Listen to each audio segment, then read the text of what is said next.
Quand je considérais sérieusement de devenir candidat dans une circonscription, et c'est Vaudreuil-Soulanges que mes amis et moi avions choisi parce qu'il n'y avait pas encore de candidat désigné, eh bien, nous avons décidé, mes amis et moi, d'aller rencontrer Jean Lesage à Ottawa.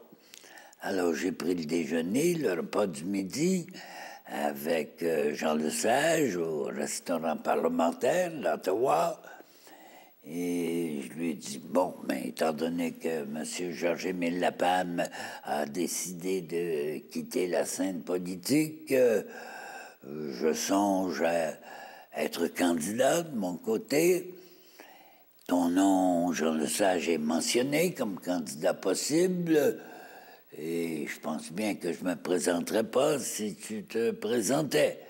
Ah, ils m'ont répondu avec l'assurance que les gens de l'époque lui ont bien connu. Alors, il n'en est pas question, je suis sur la scène fédérale, je suis député en place, député d'opposition, et j'ai des aspirations pour monter dans le Parti libéral sur la scène fédérale. Alors, vas-y, sans hésitation. Alors, c'est avec cette assurance et l'appui, évidemment, d'un bon nombre de libéraux, d'une majorité de libéraux de Vaudreuil-Soulanges, que j'ai décidé d'être candidat. Mais entre-temps, bon, des amis, M. Lapalme lui-même aurait dit, mais qu'est-ce que ce jeune blanc-bec, évidemment, je n'avais pas d'expérience politique, il faut bien le dire, qu'est-ce que ce jeune blanc-bec pense aller faire contre Duplessis à l'Assemblée législative, comme on l'appelait autrefois. Et puis là, des amis politiques de M. Lapalme, des libéraux fédéraux, trouvait qu'il était souhaitable que le parti ait un chef avec plus d'expérience politique que je n'en avais.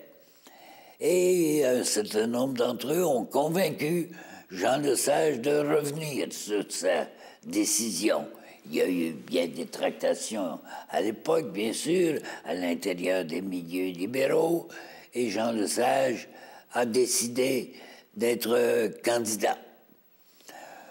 En gentilhomme, Jean Lesage a demandé à me rencontrer. On s'est rencontrés dans un hôtel. Puis il m'a dit, Paul, je t'avais dit que je ne serais pas candidat, mais devant les pressions, devant l'insistance de diverses personnalités du Parti libéral, j'ai accepté de changer d'idée et d'être candidat.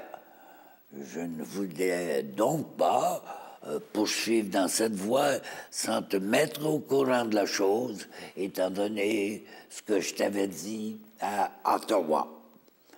Et il m'a dit, mais si je suis élu, sois assuré que je souhaiterais vivement compter sur ta présence dans une équipe libérale et éventuellement dans un gouvernement libéral.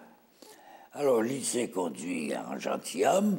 Bien sûr que j'ai été blessé de son changement d'attitude, ce qui m'amenait à un changement complet de stratégie.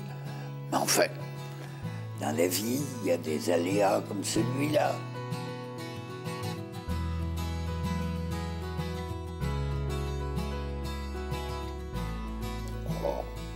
La première fois que je me suis présenté, je ne demeurais pas dans le comté.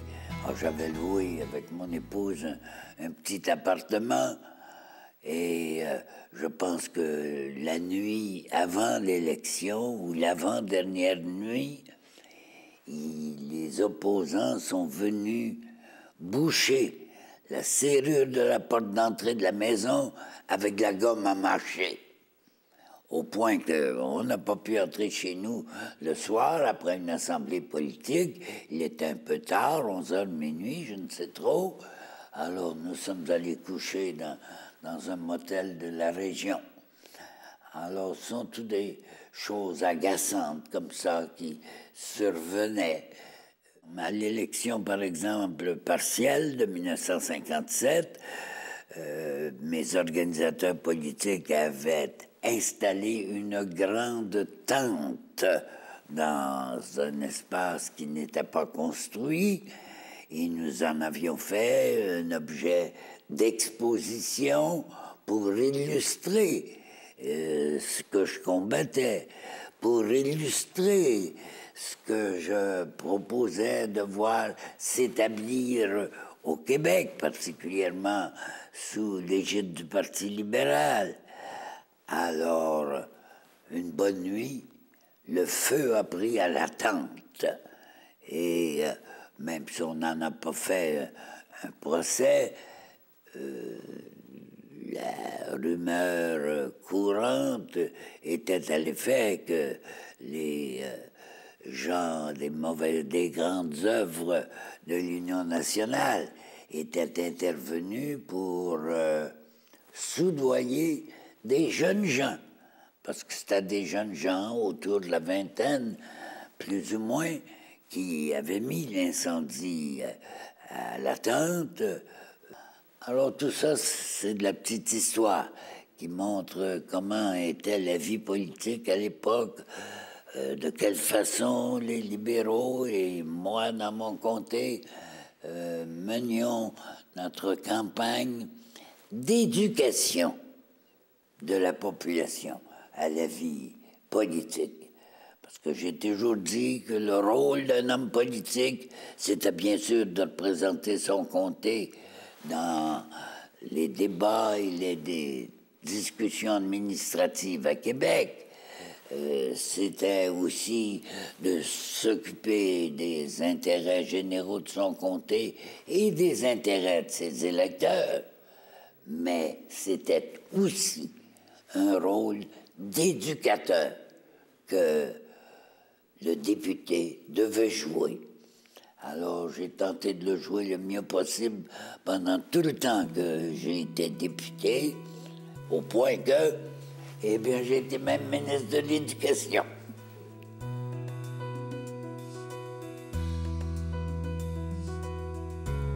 Je voyais mes partisans qui se réjouissaient de ce grand succès et qui avaient peut-être des sentiments différents des miens. Eux, leurs sentiments, c'était des sentiments de victoire après avoir mené une bataille, disons-le, une bataille contre des adversaires, puis des adversaires de longue date. Duplessis avait été au pouvoir pendant une douzaine d'années au-delà. Alors, dans mon cas, ma réaction était un peu différente. Je voyais là déjà l'aboutissement de tout ce que j'avais semé en terre, de tout ce que j'avais préconisé, et je voyais déjà la possibilité de réaliser le grand rêve de mon entrée en politique tant d'années auparavant. Alors, c'est ce sentiment de grande joie devant la possibilité de relever des défis, et des défis majeurs, évidemment, on s'en souvient.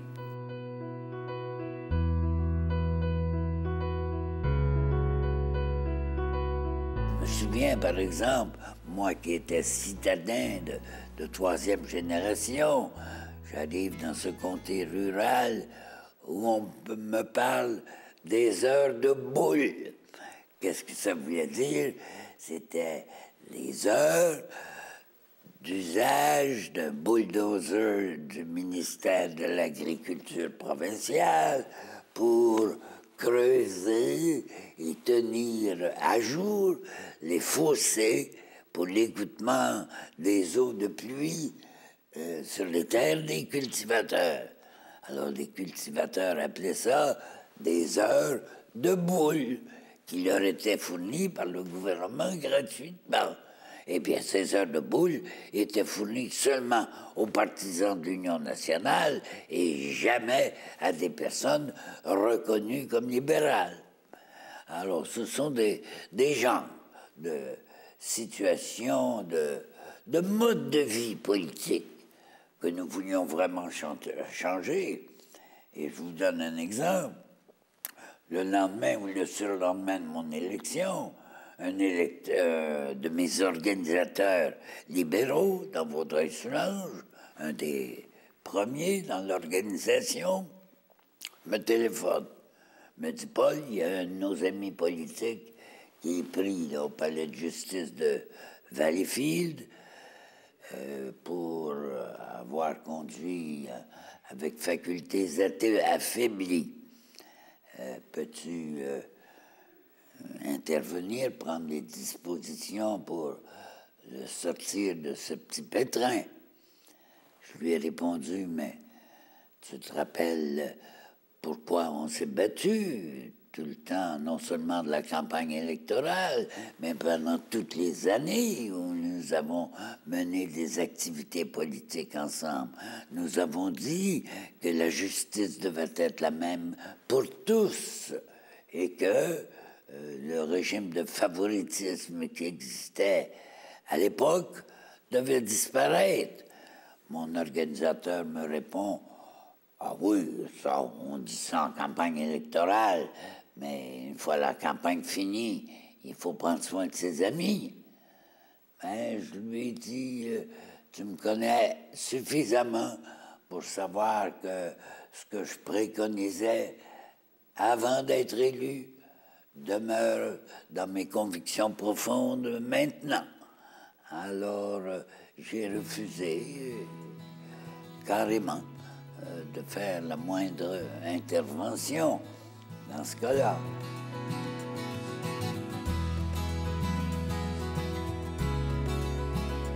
Faut dire que le comté de Vaudreuil-Soulanges était un comté en très grande majorité agricole.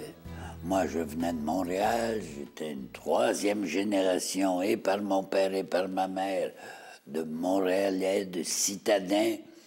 Alors, quand je suis arrivé dans Vaudreuil-Soulanges, c'était un milieu évidemment très différent.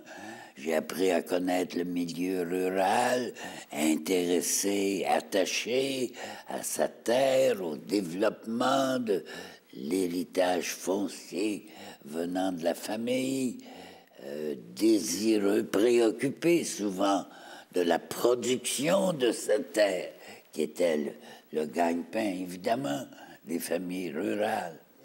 Dans le milieu rural, les attentes, c'était un appui au développement agricole, au développement des infrastructures et évidemment tout ce qui accompagne ces développements, les mesures sociales, le développement de l'éducation, bien sûr.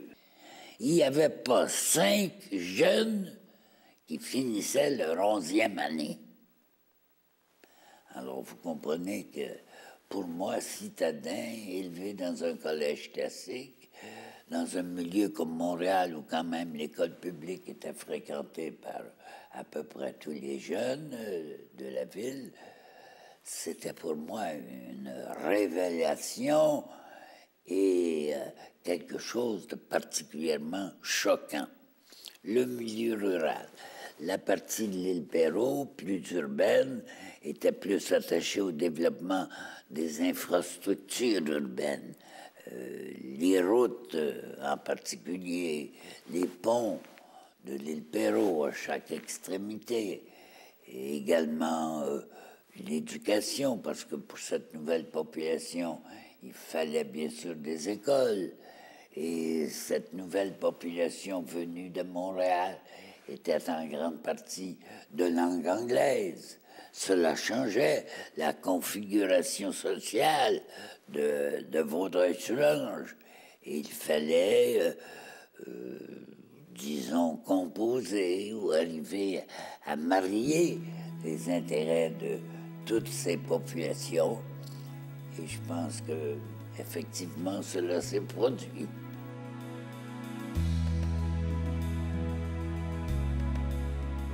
Le lendemain ou le surlendemain de l'élection, Jean Lesage téléphone à quelques proches collaborateurs. J'étais de ceux-là, René Lévesque en était, René Hamel en était. Il nous a réunis près du Mont-Tremblant, Saint-Jovite, un endroit de villégiature qui s'appelait, j'oublie le nom là, du monsieur Wheeler, qui tenait une auberge là-bas. Alors, M. Lesage nous a réunis avec nos épouses. André, mon épouse, était là. Madame Lesage, Corinne Lesage était là également. Et il y avait une ou deux autres épouses, mais pas toutes. Alors, après un premier repas, nous sommes réunis au salon. Et puis, après quelques mots banals de société, le sage, debout dans le salon, nous dit Messieurs, puisqu'il n'y avait pas de femmes députées à cette époque, comment voyez-vous la composition du cabinet? Vraiment, pour l'évêque et moi, c'était abasourdissant qu'un premier ministre demande à certains de ses députés nouvellement élus comment voyez-vous le Conseil des ministres. Alors, comme je connaissais assez bien Lesage, je le tutoyais, il me tutoyait également. Mais j'ai dit, voyons donc, Jean, tu sais, sûrement tu as une idée de ce que tu veux. Donne-nous ton idée et si tu veux avoir notre réaction, bien sûr que je serai content de donner la mienne, comme les autres le seront également. Alors, Lesage sort de sa poche un bout de papier et puis se met à nous lire ça. Le premier en tête, Paul Gérin-Lajoie, procureur général. Je suis stupéfait. Lesage me dit tu n'as pas l'air bien content, Paul. J'ai dit, ben vraiment, je ne m'attendais pas à cela. À quoi t'entendais-tu donc? Ben, le domaine de l'éducation, bien sûr. Oui, mais l'éducation, tu sais bien qu'il faudra des lois pour changer les choses. Il a même évoqué l'idée d'un ministère de l'Éducation, ce qu'il a nié en chambre à l'Assemblée législative par la suite. Alors, il ne voyait pas beaucoup le poste de ministre de la Jeunesse ou quoi que ce soit du genre, parce qu'il n'y avait pas de ministère de l'Éducation, on s'en souvient. Puis j'ai dit à part cela, j'ai dit, je ne me vois pas procureur général, responsable de la police provinciale, de la police des liqueurs, qui existait à l'époque. Alors finalement, devant l'insistance du premier ministre, j'ai accepté son offre d'accepter le poste de procureur général. Au point que, pendant la réunion, il suggère que nous passions à l'œuvre sans tarder. On parle de la nomination d'un nouveau chef de la Sûreté du Québec. Et notre nom s'arrête sur un personnage connu des milieux de l'époque et nous lui téléphonons. Alors nous nous laissons. Une semaine plus tard, environ, tous les députés ou tous les candidats libéraux élus ou battus à l'élection sont réunis sur convocation de Jean Lesage au Château Frontenac pour une réunion, ce qu'on dit de post-mortem ou de regard en arrière sur la façon dont les choses se sont passées. Et Lesage me dit, là, avant la réunion, Paul, j'aimerais te voir après la réunion, sans tarder.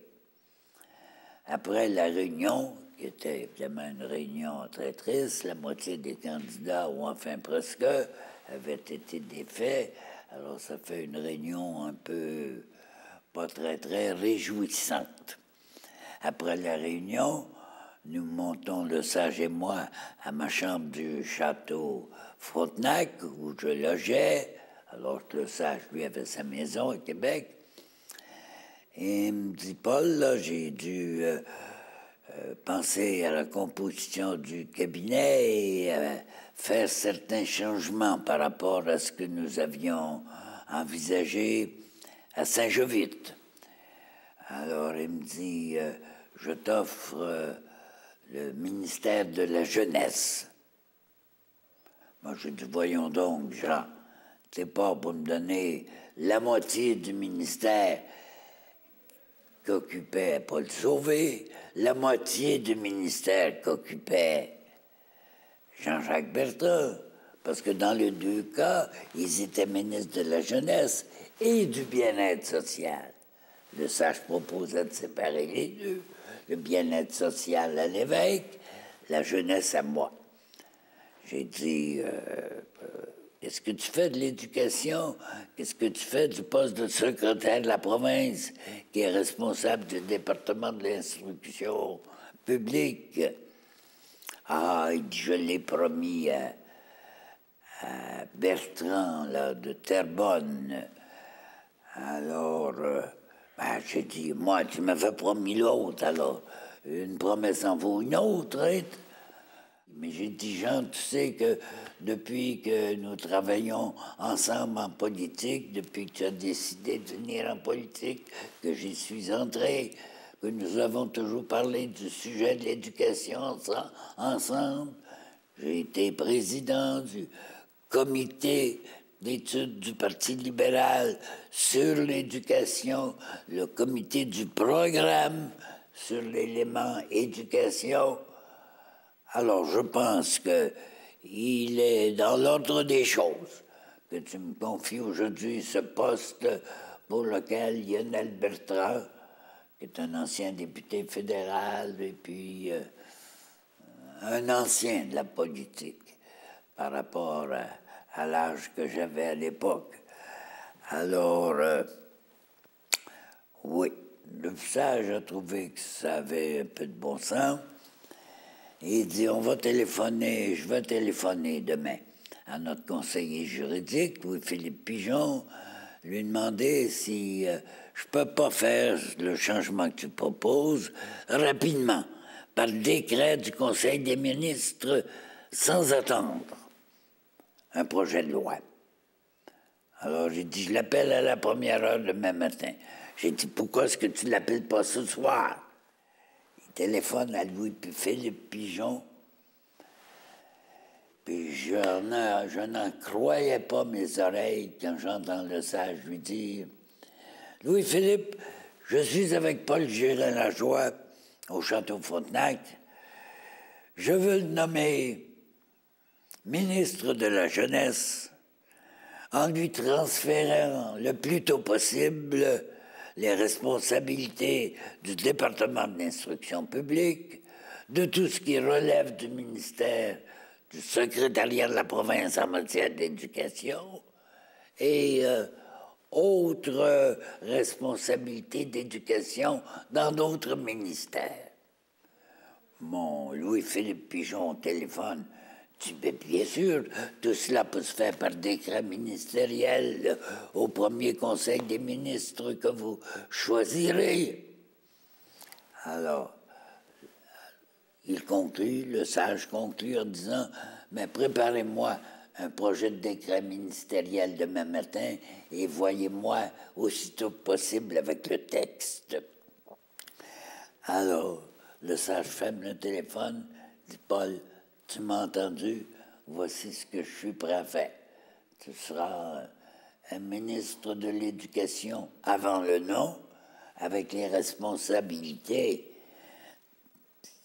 des commissions scolaires et de l'enseignement primaire et secondaire, y compris l'enseignement pré-élémentaire, bien sûr, l'enseignement secondaire, y compris les collèges classiques, en autant que le gouvernement fasse affaire avec eux, les universités qui n'avaient pas de ministre responsable, les subventions que les universités recevaient, ça passait par le bureau du Premier ministre. Il y avait les écoles de beaux-arts à Montréal et à Québec, le conservatoire de musique. Il y avait les prix de la province, notamment le prix David. Et il y avait, je ne sais trop, ah oui, tout le régime de bourse d'études qui relevait dans l'ancien gouvernement du ministère de Paul Sauvé, avec la jeunesse, avec les écoles secondaires techniques et les écoles de métier. Alors, tout cela dans un projet de décret ministériel qui a été adopté à la première séance du Conseil des ministres du nouveau gouvernement Lesage. En somme, ça a été le premier geste posé, ce qui a fait dire à André Laurendeau, en grande manchette du Devoir le lendemain, « Nous avons un ministère de l'Éducation sans le nom ». Et c'est ainsi que M. Lesage m'a nommé ministre responsable de toutes les questions d'éducation. Comme vous voyez, ça n'a pas été simple, ça a été toute une négociation, disons-le. Et à partir de ce moment, dans le gouvernement, j'ai eu la confiance entière de M. Lesage dans la poursuite des réformes que je proposais.